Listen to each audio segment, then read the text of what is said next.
CNN's international correspondent Ivan Watson has been watching all of these developments, and he's actually joining us from inside the National Assembly.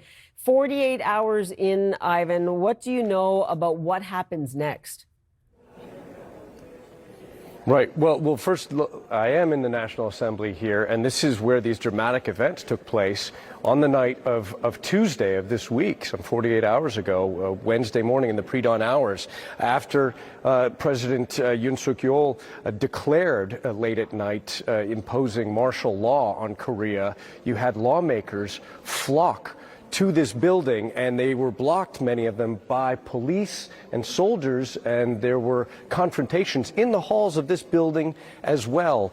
And ultimately, the lawmakers succeeded in getting into the Assembly Hall, and unanimously, 190 of them voted to overrule martial law. President Yoon backed down within a matter of hours, and now we're watching the following process unfold. And to help me understand a little bit more about it, I'm joined now by Kang Sun-woo. She is a member of the opposition Democratic Party and a lawmaker. You were here in these dramatic events Tuesday night. When you found out that President Yoon had declared martial law, what was your immediate reaction? I thought it was a joke. I was in bed and trying to fall asleep, and then all of a sudden I got these tons of calls and texts saying declaration of martial law.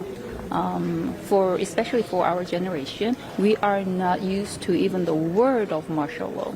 So at first I thought it was a joke, and then the media was all about martial law. So I just got up and I ran to National Assembly from my constituency, and fortunately it doesn't take a long time from here to my constituency, so it took like less than 30 minutes, and I was able to come into this National Assembly and make a vote. All right. And you know, I just spoke with your party leader, Lee Jae-myung. He says that you are preparing for a vote of impeachment. What is the strategy here moving forward? I understand the National Assembly would need 2/3 of voters, of lawmakers, to vote in support, and you don't quite have that number with the opposition. Right. What is the plan? In total, we can make 192 if we collect all the votes from opposition parties. So that means we need 8 more votes to make it go through here at the National Assembly.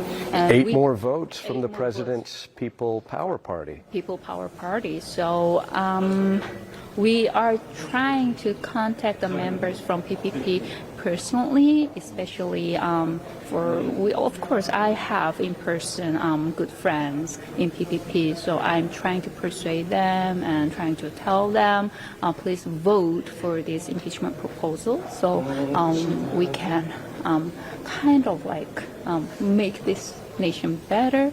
But to be honest with you, at this time we are not sure if we can have 8 votes from PPP, but I am sure that if we do this process over and over again, the crack in PPP will get bigger and bigger, and we will be able to get even more than 8 votes from PPP sooner or later. You're talking about a scenario where you could have multiple impeachment votes. That's kind of what you're threatening right now. We will do it until we make it. Okay.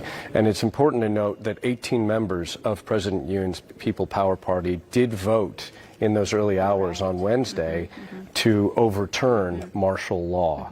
But their leader has said, I believe on record, he does not want to be involved in this impeachment process. Let me ask you another question. Have you been home since you rushed here Tuesday night?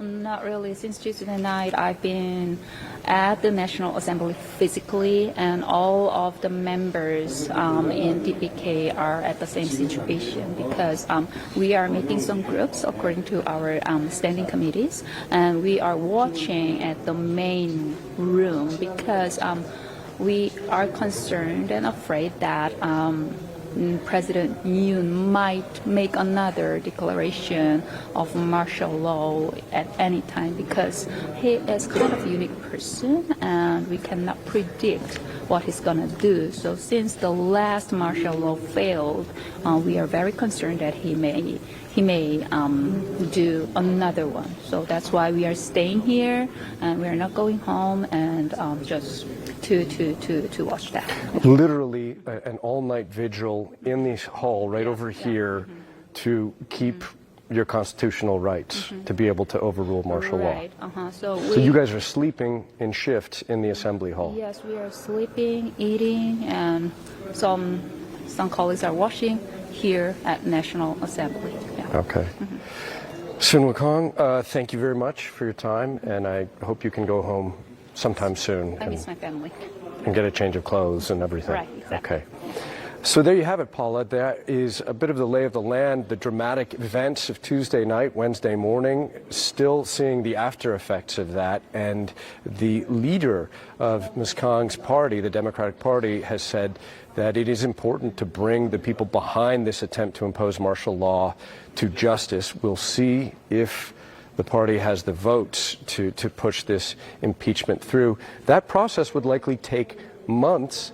Thank you again, and would also require the appointment of a new judge in the Constitutional Court. So by any kind of account, this would likely take some time. One final note I might add is that the leader of the main opposition party, Paula, who I just interviewed, he believed when he first found out about the declaration of martial law Tuesday night that it was a joke, that it was a deep fake. He didn't believe it could be real. Yeah, back to you, Paula. I mean, that is incredible to think about, given you are a politician and you're thinking this can't be for real. Ivan, I do want to ask you, we just listened to her say, to the opposition leader there, say, look, we still believe that President Yoon could be a threat, that he might again try and impose martial law. Given that, and given all the protests you've seen in South Korea over the years, how much of an influence do you believe the street protests will continue to be in the coming days?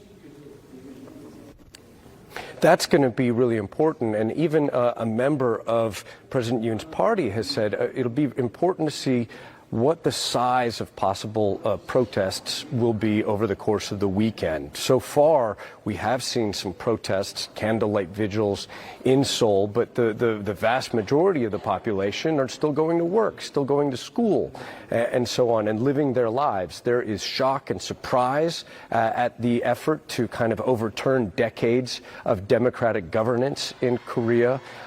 Will a popular protest movement take the same size as the protests that helped push President Park out of power in 2017? That remains to be seen. As you and I both know, if South Koreans could see some accountability and contrition going forward in the days to come, that might also go a long way here. Ivan Watson, so good to have you there, and we'll continue to watch for your reports throughout the day. Appreciate it.